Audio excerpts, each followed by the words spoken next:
Philip and the Ethiopian Eunuch, from the Book of Acts, chapter 8, verses 26 to 40.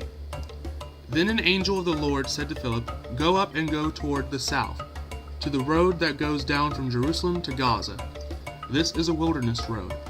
So he got up and went. Now there was an Ethiopian eunuch, a court official of the Candice, Queen of the Ethiopians, in charge of her entire treasury. He had come to Jerusalem to worship, and was returning home. Seated in his chariot, he was reading the prophet Elijah. Then the Spirit said to Philip, "Go over to this chariot and join it." So Philip ran up to it and heard him reading the prophet Elijah. He asked, "Do you understand what you are reading?" He replied, "How can I unless someone guides me?" And he invited Philip to get in and sit beside him.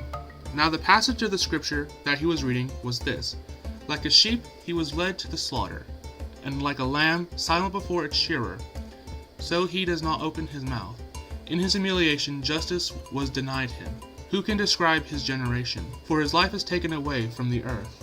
The eunuch asked Philip, "About whom, may I ask, does the prophet say this? About himself or about someone else?"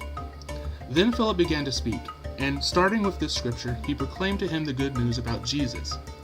As they were going along the road, they came to some water, and the eunuch said, "Look, here is water.